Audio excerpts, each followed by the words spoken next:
Muy buenas noches, queridos amigos de Popular Televisión en la región de Murcia.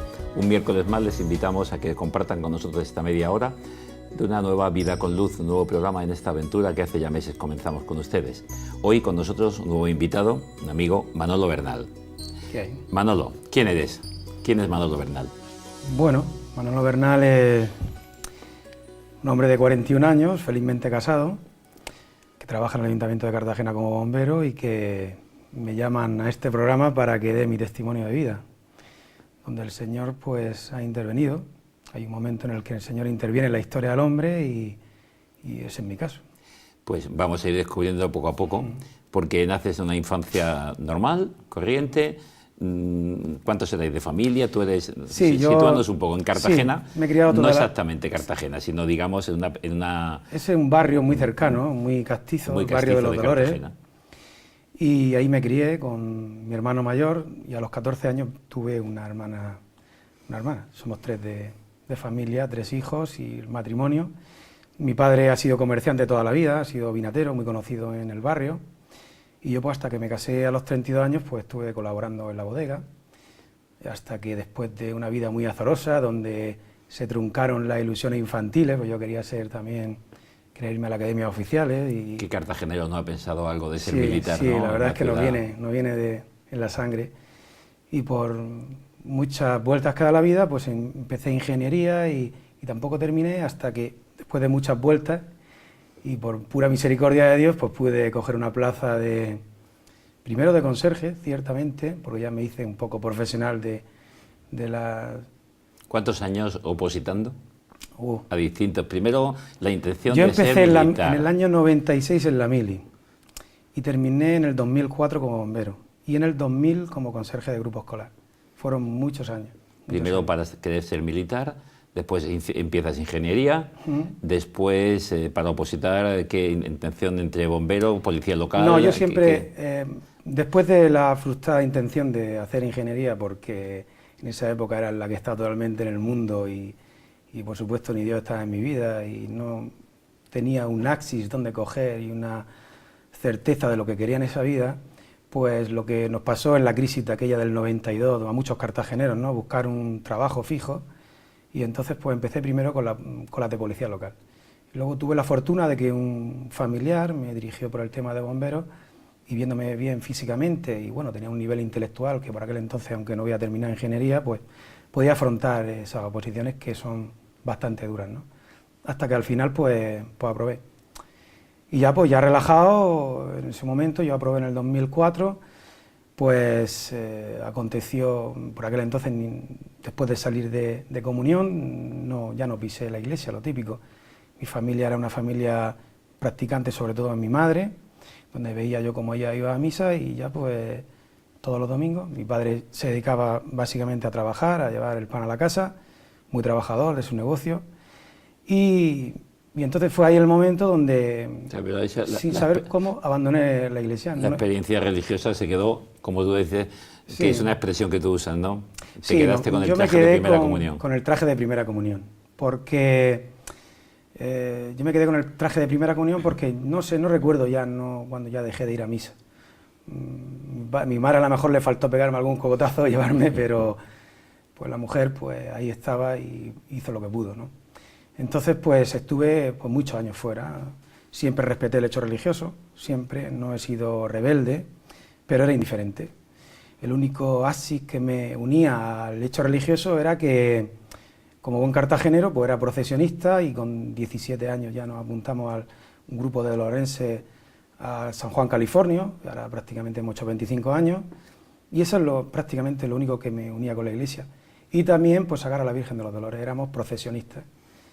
Y siempre respetando el hecho religioso, pero no había nada que me interpelaba en el tema de la iglesia. A tu vida no, era simplemente una cuestión, digamos, cultural y religiosa de barniz. Cultural, sí, yo he sido Sin embargo, católico, cultural, religioso, una religiosidad natural que estaba ahí hasta que llegó el momento en el que el Señor acontece en la vida de las personas y pega un cambio, ¿no? Todos los que me han conocido fuera, como yo digo, en la selva, en la vida, pues ahora cuando me ven aquí, aunque sea zapineando, pues se van a quedar diciendo, ¿este que hace aquí, no? Y esa experiencia durante ese tiempo que tú estás, digamos, de algún modo, pues con una vinculación respecto a temas de Dios o temas de la Iglesia, simplemente, pues esto, cuando llega la Semana Santa, para procesionar en este sentido, ¿en dónde apoyabas tu vida? ¿Para qué vivías? ¿Qué sentido tenía? Pues eso, ¿O era ocasional? Pues eso es, que cuando no tienes al Señor en tu vida, pues te apoyas en lo que te pueda apoyar el resto de la gente, ¿no? Y yo lo veía normal, pues, en el tener, en el disfrutar, en el ser, el tener una buena profesión, tener tus seguridades, el dinero, poder tener un trabajo estable, ¿no? Y más en aquella época donde mi padre también, yo he visto como siempre ha luchado en su negocio para sacarlo adelante, ¿no? Cierta inestabilidad también a lo largo de la vida del negocio. Y entonces, pues, cuando vi que ya no me veía con fuerzas para sacar la carrera, pues tiré por el camino de la oposición, camino con mucha incertidumbre. Y eso era lo que me apoyaba en esta vida, ¿no? Tener, en disfrutar, una vida disipada, el fútbol, pues todas las cosas que pueden tener los jóvenes de 20 y tantos años, pero para nada el hecho religioso aparecía en mi vida, ¿no?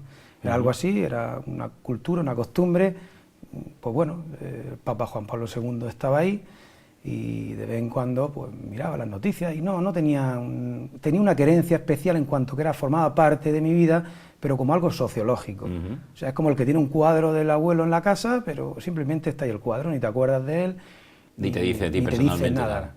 Entonces, el punto de inflexión fue la muerte de Juan Pablo II, donde yo me planteé muchas cosas, esa muerte agónica, donde dicen que lo paseaban, a mí me hizo reflexionar muchísimo. ¿Para qué vivimos? ¿Qué hacemos? No solo el morir, sino el modo de morir, ¿no? El modo de morir. Esa realidad de que la enfermedad y la ancianidad se muestra. Sí.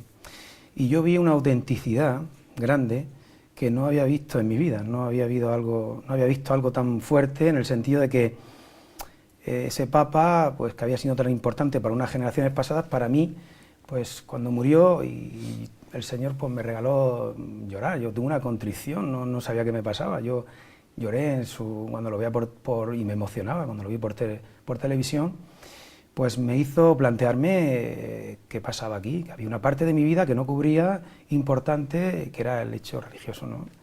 Y ese Papa me lo estaba mostrando, era como el que había traicionado a aquel que estaba luchando por la cristiandad, y yo que me sentía católico, porque por aquel entonces, aunque yo no era nada, era lo que se denomina como católico no practicante, pero era como el que tiene un tío en Granada, vamos, no tiene ni tío ni tiene nada. Y entonces pues me planteé, y a partir de ahí, en esa acción, pues tuve el deseo grande de acercarme a la Iglesia en muy poco tiempo, y sobre todo pues acercarme a la Eucaristía, porque claro, dice, bueno, yo soy católico, ¿qué he hecho en esta vida? Quiero ser practicante, aquí el Señor me ha tocado el corazón, ¿no? Y entonces fue cuando me acerqué a la iglesia de mi barrio, del barrio de Los Dolores, con mucha vergüenza, cierto es, porque yo por aquel entonces ya estaba casado con mi esposa, con la que es mi esposa, y me refugié ahí, porque claro, yo era muy conocido en el barrio, pero no era conocido precisamente por pisar la iglesia. Era simplemente por el bar o la sí, por la bodega de tu padre. Sí. Entonces, pues yo me refugié en un coro donde cantábamos, y aparte que como yo había estado en la Tuna de Ingenieros, pues me llamaba la música, ¿no? Y cantaba, y entonces pues fue mi primer acercamiento a la iglesia. ¿Y qué decían tus compañeros? Bueno... Tus amigos, digamos, los colegas. Sí, los colegas. Por aquel entonces ya estaba casado. Pero sí que es cierto que cuando yo empecé a ir a la iglesia y empecé a recibir pues muchos dones, ¿no? Como yo he dicho, llegué con el traje de primera comunión y me encontré una realidad impresionante, ¿no? Una realidad grande, una realidad que te llama a tu vida, ¿no? Para que tenga sentido, ¿no? Ahora después, si quieres, hablamos. Entonces, en ese momento, pues yo tuve una necesidad de saber todo lo que la Iglesia quería comunicarnos como fieles, ¿no? Porque yo no sabía nada, yo no sabía cómo ser cristiano, sabía que había que ir a misa para ser buen cristiano, pero me sentí interpelado, y entonces pues empecé a buscar y me encontré con gente maravillosa, gente muy formada, gente de la obra de Jesús, que me enseñaron el Señor en la adoración, practicar los sacramentos ya en firme. Yo recuerdo que a raíz de una charla que dieron en el Adoremus, en donde nos juntábamos gente relativamente joven para hacer adoración, me hablaron de la confesión y yo, no sé, algo nuevo. El tiempo que llevaba sin confesarme, eso me sonaba algo antiguo, ¿no? Y gracias a Dios pues pude iniciar una nueva vida llevando los sacramentos a cabo y me di cuenta, me acuerdo, un miércoles santo, perdón, un miércoles de ceniza, fui a confesarme a Santa María y ahí, bueno, ahí cayeron las cadenas, vamos, tembló el suelo, después de tantísimo tiempo alejado de la iglesia, y pude notar cómo la gracia acontece en ese sacramento, ¿no? Encontraste un Dios amor, encontré la misericordia del Señor, encontré la paz, pero todavía seguía viviendo una religiosidad superficial. ¿Y esto lo hablabas con tu mujer? Muy emocional. ¿O era una cosa particular tuya, sí, o de ambos? La gracia que el Señor siempre acompaña en todos estos acontecimientos. Mi mujer, cuando yo empecé a ir a la iglesia, porque yo estaba casado, me levantaba un domingo y me iba y yo más o menos decía, pero bueno, ¿dónde va? Pues yo veía que me faltaba algo muy importante. Vivir la fe solo es imposible en un matrimonio, es muy difícil, es una cruz grande. Y entonces yo, pues, recién aterrizado a la iglesia, me di cuenta, bueno, ¿a quién tengo que reclamar, a quién tengo que yo pedir para que mi mujer me siga, ¿no? Y me di cuenta de la figura de María, tan importantísimo en la iglesia, ¿no? Y entonces le pedí. Y sin yo haber rezado en la vida, pues me puse a rezar un rosario diario para que mi mujer me acompañara, sin no haber rezado nunca. Cogí un librito de esos, de los muchos que hay de propaganda, me puse a rezar el rosario. Y quiso Dios que en muy poco tiempo, 2 meses y medio, mi mujer pues estuvo... ¿Y se llama? Mariola. Mariola. Mariola, pues enseguida entró a la iglesia en una parroquia cercana a la que yo iba, porque las 3 parroquias de los Dolores están muy juntas, hay mucha interconexión entre ellas, y llegaron unos misioneros paules anunciando el Evangelio, y ella pues se vio interpelada porque conocía a mucha gente del barrio, y iban a dar catequesis, y fue allí. Y ya a partir de ahí pues ya empezó también a descubrir, entró dando confirmación, y ya pues pudimos unirnos en estos grupos que hemos prodigado desde entonces, como el Adoremus, el grupo Adoremus de jóvenes, también somos cooperadores de los Heraldos del Evangelio, y sobre todo somos catecúmenos de la comunidad de María Reina de los Corazones del Polígono Santana, porque si algo nos caracterizó es que cuando entramos en la iglesia, entramos de nuevo, entramos a pecho descubierto, o sea, queremos qué es lo que el Señor quiere de nosotros, y nos dimos cuenta disponibles a lo que quisiera, del gran abanico que la iglesia tiene. Entonces entramos sin prejuicios, que nosotros no sabíamos ni lo que era el Opus Dei, ni el camino neocatecumenal, ni nada, no sabíamos ni de carisma, ni nada. Entonces, pues la iglesia... Que había un grupo de oración y os llamaban, allí acudíais. Ahí acudíamos. Y si encontrabais un consuelo y paz, pues adelante. Y que teníamos que tocar la guitarra, pues íbamos, que teníamos que estar haciendo adoración, que nos invitaban a un retiro, y siempre gozoso. Como un trozo de tierra en barbecho, que cualquier semilla enseguida... Sí, fue extraordinario. Yo muchas veces me emociono, ¿no?, cuando veo que mi mujer está ahí conmigo, porque es una gracia poder compartir la fe con tu esposa, ¿no?, ya que encuentras la incomprensión muchas veces en personas cercanas, ¿no?, que te reclaman como tú eras antes, porque eras una persona mucho más no dicharachera, pero sí en las cosas del mundo, ¿no?, que te alejaban de Dios. Y ahora a lo mejor has tomado otro camino, donde verdaderamente lo más importante pues no es el fútbol, o no es salir y divertirse, que también lo hacemos, sino acudir cuando el Señor nos reclama en los grupos en los que estamos. Pues contar con la presencia de mi mujer en todo esto es lo más importante que me ha podido pasar en la vida, ¿no? Y sabiendo pues todas las cosas que nos han acontecido, ¿no? Y ahí es donde he encontrado el consuelo, el perdón, y sobre todo en el camino neocatecumenal, porque después de tocar muchos caminos, el Señor al final, pues si tú te dejas, te lleva a un camino más serio, ¿no? Y en el camino neocatecumenal pues he encontrado que no era tan buen católico, que católico no es una chispa de luz que se hace en un momento determinado, sino que requiere de madurar tu fe, requiere de una conversión continua, requiere de que te hablen seriamente de lo que es el Evangelio y que tu vida tiene que cambiar, ¿no? Si nosotros vamos los domingos a misa y no cambiamos, el Señor no acontece en la vida de las personas. Y el Señor quiere encontrarse con cada uno de nosotros y quiere ser el centro de la vida para que tu vida tenga sentido, tenga plenitud. Y eso lo encontré en la iglesia y sobre todo en el camino neocatecumenal con mi esposa, después de muchas tribulaciones, porque muchas veces por vivir en comunidad, pues muchas veces no es fácil, y los acontecimientos que te pasan en la parroquia o en la iglesia. Y poder hablar con mi esposa de Dios, poder comunicarme con ella, poder rezar juntos, poder ir a misa juntos, poder tener ese lenguaje de comunicación de Dios, pues para mí es lo más grande que tengo. ¿Cuánto tiempo hace que hicisteis estas catequesis, iniciasteis el camino de catecumenal? Pues lo iniciamos en el 2005 inmersos en otras realidades de la Iglesia, que también continuamos. Pero esto ya era un camino más serio, un camino donde el Señor quiere ser el centro de tu vida, acontecer. Y para eso tenemos que despojarnos de ese cerco, de aquello que nos cerca, que nos impide pues tomar todas estas cosas de Dios en serio. Y te vas descubriendo a ti mismo. Exactamente. Entonces, pues lo que al principio veíamos que era una opción más seria, pero que nosotros éramos unas personas muy activas y muy trabajadoras dentro de la Iglesia, donde nos llamaban, pues te das cuenta de que no te conoces, no nos conocemos. Venimos a la Iglesia y queremos cumplir, un cumplimiento de donde el Señor pues nos da razonamiento y sentido a todo lo que no entendemos, ¿no? Pero verdaderamente nos falta mucho para ser cristiano auténtico, ¿eh? Y has encontrado también a un Dios que es totalmente donación y entrega. Sí. Es decir, más que no te pide esfuerzo, te pide dejarte hacer. Hombre, los que venimos de fuera, los que venimos de pecar fuertemente, donde hemos estado en el mundo, que no hemos hecho tampoco grandes cosas, sino hacer lo que el resto del mundo hace, ¿no?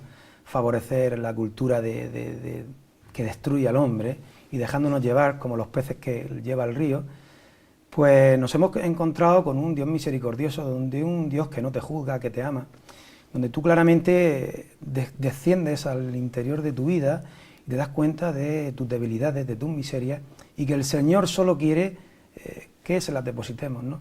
Cuando tú hablas así de esa manera a la gente de fuera, a tus compañeros, a tus familiares, cuando tus familiares no se pueden sentir juzgados porque tú sabes cuál es tu debilidad y cuál es tu flaqueza. No te pones por encima de ellos. Cuando ahora... tú no te puedes poner, porque es que es verdad que no nos podemos poner, cuando el Señor te regala esa gracia y esa pedagogía que está dentro de la Iglesia, pues entonces ellos dicen, ¿qué está pasando aquí, no? ¿Qué está pasando que que es un beatillo, que yo lo veo yendo a misa a diario y rezando el rosario con su mujer y está siempre en la Iglesia, no me está acusando, ¿no?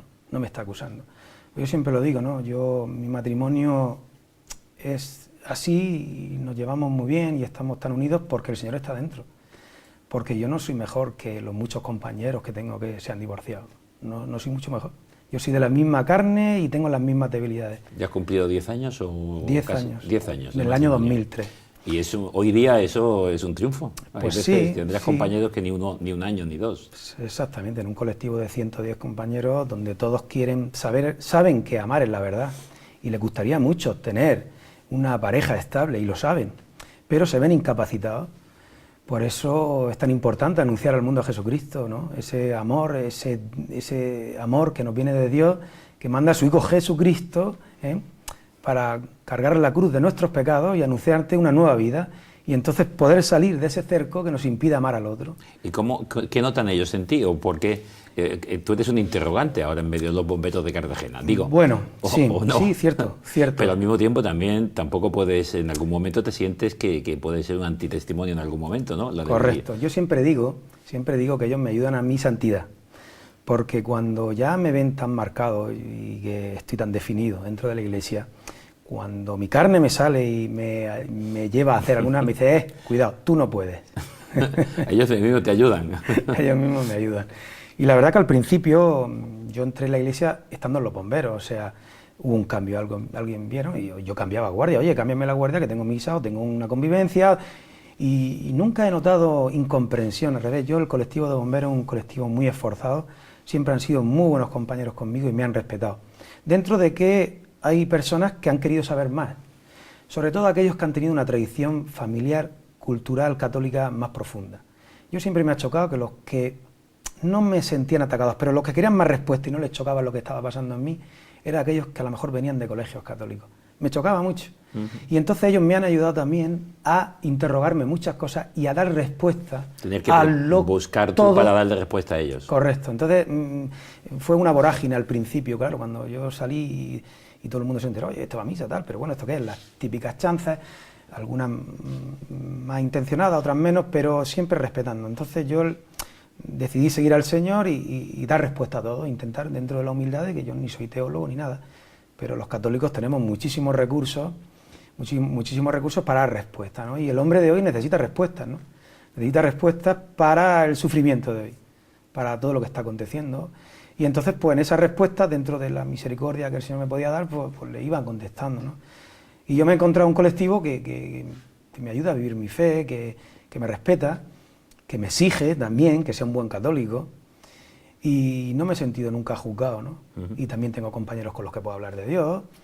Por tanto, para mí el estar en el Parque de Bomberos ha sido una bendición, porque sé de testimonios de otros hermanos, de otras realidades de la Iglesia, donde son perseguidos fuertemente, donde tú le pides un cambio de guardia para irte al fútbol y te lo hacen, pero si es para una convivencia, no.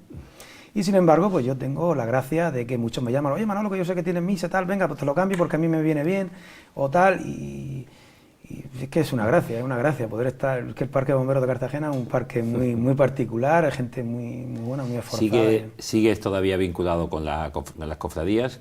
Sí, es algo que lo llevo manteniendo porque soy sanjuanista desde los 17 años.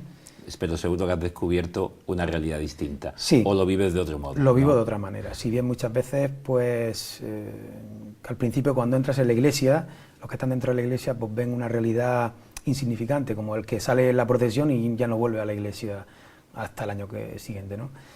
Pero yo lo valoro, y es importante que las devociones pues se salgan a la calle, que el Señor salga a la calle, aunque sean muchas veces expresiones de hombres que a la vista no tienen una vida acorde con ese catolicismo, pero es presencia del Señor en la calle, y ese es un punto de unión, ¿no? Con esas personas, como ha sido conmigo. A veces es solamente un hilo muy fino, pero mantiene la unidad. Al menos ahí tenemos algo de lo que luego podemos volver otra vez. Dios no nos deja si nosotros tampoco queremos. Nunca. Ha ido apareciendo de vez en cuando, en las pantallas que tenemos a nuestro lado, una foto con un niño, tu mujer Mariola con un niño pequeño. ¿Quién es este niño? Ese niño es mi ahijada, porque tengo 2 sobrinos y una ahijada, ¿no? En la fe. Precisamente de un matrimonio donde a ella le habían dicho que era estéril, que no podía tener hijos, y el Señor, que todo lo puede, pues le concedió tener hijos a los 38 años. Que no es mi caso, porque llevo 10 años, ella tenía problemas, esa chica, mi hermana Esther, tenía problemas, y no es nuestro caso. Nosotros llevamos 10 años casados, abiertos a la vida, y el Señor, por un misterio, nos tiene sin hijos, ¿no? Sabiendo, y nos lo dice al corazón, que nuestra historia está bien hecha, y que no tenemos que buscar nada fuera de intentar hacer la voluntad de Dios, ¿no? Yendo a los ginecólogos y sabiendo que estamos los dos bien. Y si Dios quiere, Dios quiere, llegará, porque mi mujer todavía tiene una edad fértil, y si no, pues también. Porque... Y si no, pues tiempo para dedicar a los demás. Pues sí. Porque ¿qué más colaboras? ¿Dónde más colaboras? ¿Qué más haces? Bueno, porque estás formándote, viviendo la fe en esta comunidad, con tu esposa, estás en tu trabajo habitual, de vez en cuando colaboras en la Semana Santa, lógicamente, pero también hay una tarea social, ¿no? Sí, bueno, lo primero que me despertó el Señor cuando entré en la iglesia era que había que donarse a los demás. Eso es cierto, ¿no? Sin el Espíritu de Jesucristo no podemos donarnos a los demás. Muchas veces nos metemos en un voluntarismo de que tenemos que ser buenos y que tenemos que ayudar a los demás. Y yo, cuando entré en la iglesia, lo primero que entré fue en Cáritas. Había un sacerdote muy entregado en los dolores a esa causa, don Matías Egea, ya fallecido, y pedía voluntarios y quería que sus proyectos salieran adelante, y había cierta precariedad porque había muerto la antigua presidenta y me pusieron a mí de presidente. Y entonces, a partir de ahí, empecé con la actividad con los más necesitados, ¿no? Con los pobres, sin saber si era mi carisma, mi vocación. Simplemente yo esperaba que el Señor hablara y que me dijera por dónde me quería. Y desde entonces sigo. He pasado por distintos servicios, pero ahora hago lo que mejor sé hacer, que es cargar cajas, llenar la despensa, porque como buen hijo de vinatero, siempre he sido un trabajador, pues procurar que aquello esté lleno, que organice, que funcione, y ayudando en la acogida, y estando pues un poco en esa pastoral tan importante, ¿no? Y bueno, anunciando a Jesucristo al que quiera escucharlo, porque sí es importante que hay que atender este nuevo Papa que nos está poniendo las pilas, ¿no?, con los pobres, pero sobre todo anunciar el Evangelio, anunciar que Cristo está vivo, resucitado, ¿no?, que nos puede sacar de ese foso de la muerte en el que muchas veces nos encontramos, y más en este tiempo en el que si no tenemos dinero no somos nadie. Que no somos nadie. Si hemos perdido el trabajo se nos hunde el corcho. Y entonces yo he visto pobres, la mayor pobreza la he visto en aquellas personas que no tienen al Señor en su corazón, porque yo he visto pobres con mucha dignidad. He visto a pobres que han recibido la ayuda de Cáritas con una dignidad impresionante, no han renegado de su historia, ¿no? Y muchas veces nosotros, los que lo tenemos todo, renegamos de nuestra historia. Que tenemos un buen trabajo, que tenemos una buena familia, que nos sentimos queridos y todavía queremos más. ¿Por qué? Porque el Señor todavía no ha entrado, lo tenemos cerrado, tenemos un cerco ahí, que no dejamos que el Señor entre en nuestro corazón. Por eso es tan importante, ¿no? Yo, desde que entré en Cáritas, a como vivo ahora la caridad, la vivo de una manera diferente, ¿no? Sin saber todavía el Señor por donde nos marca el camino, porque mi gran vocación es estar con mi esposa, ¿no? Si bien muchas veces cuando entré en la iglesia era tanto el deseo de agradar al Señor, que es que eran tantísimas las horas que estaba en Cáritas, que en esto, que si que la guitarra por aquí... Es decir, el tiempo que he perdido tengo que recuperarlo. Que era esa sensación, no era como que tenía que pagarle al Señor todo lo que había perdido, cuando el Señor no quiere nada, si el Señor no le podemos pagar por muchas obras que hagamos de misericordia con lo que Él ha hecho por nosotros, ¿no? Por abrirnos el camino hacia el Señor. Y entonces, pues, entré en esa dinámica y me tuve que parar, ¿eh? Tuve un tiempo que parar porque veía que estaba faltando a la caridad con mi esposa, ¿no? No le dedicaba la atención que ella merecía, porque los pobres. Y entonces me di cuenta, y eso lo aprendí de los hermanos del Evangelio, muchos retiros que hemos tenido, que no se puede dar lo que no se tiene. Y para poder donarte, como Jesucristo, para poder donarte, pues tienes que llenarte de Él.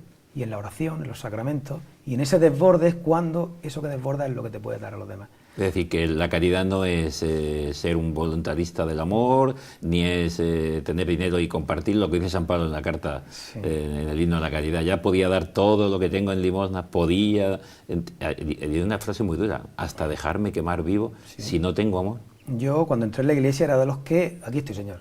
Pero era una persona muy voluntarista. Era muy sentimental, por eso digo que llegué con el traje de comunión. Me sentía bien, un sentimiento, y quería agradecer. Hasta que te das cuenta de que tienes que tomarte en serio este camino, ¿no? Que es un camino serio, donde el Señor te pone los medios para poder vivir, pero no vivirlo como una seriedad, sino como una satisfacción de poder responder al Señor sabiendo que te devuelve el 100 por 1, sabiendo que el Señor no te quita nada, te lo da todo. O sea, yo no porque tenga que ir más veces a una convivencia, o porque tenga que preparar una celebración de palabra, o porque me vean muchas veces en la iglesia, no lo hago en mi esfuerzo. O sea, yo lo hago en que lo hago porque veo que me va la vida en ello. Que mi matrimonio está así porque el Señor está presente.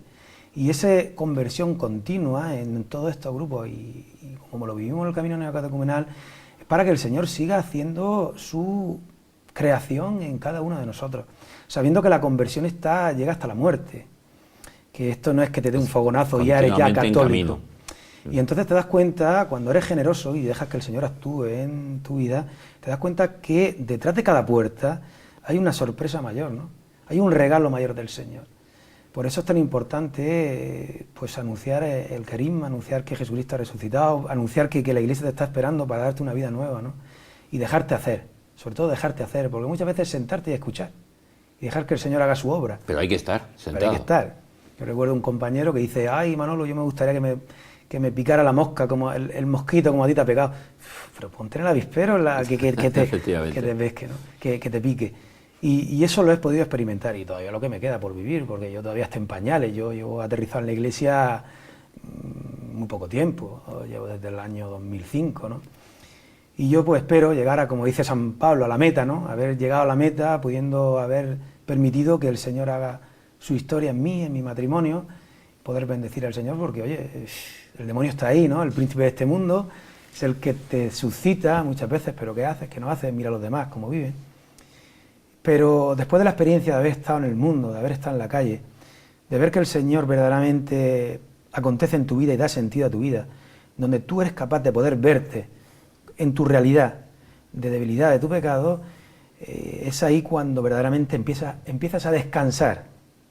Es cuando tu vida tiene sentido. Ya no tienes que hacer grandes esfuerzos, sino seguir, abrirte, decir, Señor, aquí estoy, lo que tú quieras, ¿no? Haz tu voluntad, con hijos o sin hijos, en los bomberos o de misioneros, donde quieras, estando con la familia, muriendo, ¿no? Como hay una característica, ¿no?, del amor de Dios que lo descubrí en la iglesia y no lo sabía, porque en el voluntarismo de ser bueno, hay que ser bueno, ¿no?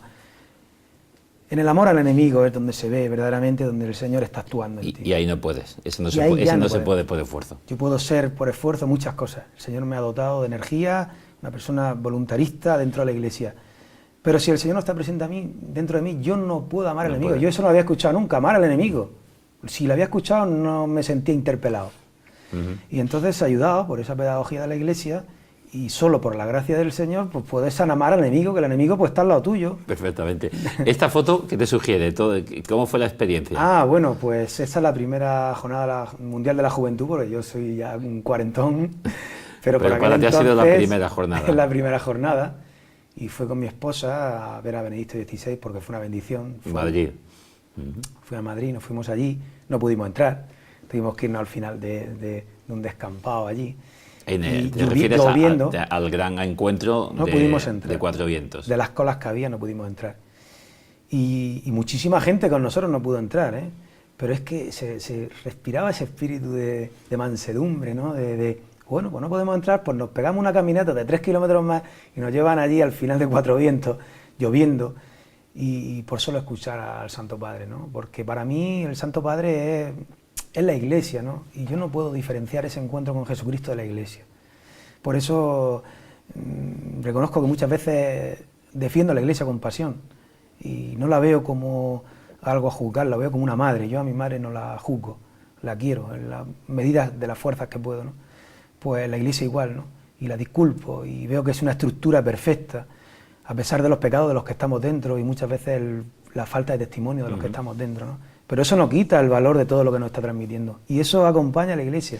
Manolo, como tenemos que terminar, pero a mí no me gusta terminar sin algún mensaje muy breve. Hablabas primero que lo que a ti te cambió fue esa muerte, ese acontecimiento de la muerte y el modo de morir y de ver a Juan Pablo II. Dime una palabra, una frase brevísima, ¿qué te impactó de aquel momento? ¿Qué crees tú que te movió el corazón? A mí lo que me impactó de esa muerte, de cómo vivió, es la dignidad de la persona en el sufrimiento y en la muerte. Y fíjate que de ahí, es que pensaba que era por ahí porque lo has dicho, pero quería remarcarlo, de ahí te ha llevado a un servicio en la caridad, sí, a devolverle dignidad, sí, a cada persona que viene con sus carencias humanas, de salud, de medios económicos, y a descubrir tu verdadera dignidad como hijo de Dios en la Iglesia. Sí, principal. Me resonó mucho las palabras también de Juan Pablo II de que el Señor no quita nada y lo da todo. Y el 100 por 1 y la vida eterna, pues esto es un chollo. Esto es un chollo, pero hay que experimentar y anunciarlo. Así que tus 40 años, estos 8 no los cambias últimos. No. Yo creo que ya he trasvasado la línea en la que por muchos acontecimientos, por mucho que me levante y diga que esto es mentira, yo creo que el Señor ya ha sellado su sello y a pesar de mis debilidades y de mis infidelidades a otros dioses, pues yo creo que el Señor seguirá haciendo su obra. A seguir hacia la meta como San Pablo. Pues muchísimas gracias por tu testimonio, por tu experiencia de vida, porque es una experiencia de haber venido, como tú dices, de la selva y haberse encontrado el amor de Dios en la Iglesia, en una madre que te gesta de nuevo a la vida y a la esperanza. Creo que no has dejado de sonreír en la media hora que hemos estado hablando. Sí, vengo un poco nervioso porque es la primera vez que pero bueno. Que es la experiencia. Muchísimas gracias, Manolo. Y a ustedes, señoras y señores, muchísimas gracias por haber estado con nosotros. Les invitamos a que el próximo miércoles también nos acompañen. Muy buenas noches.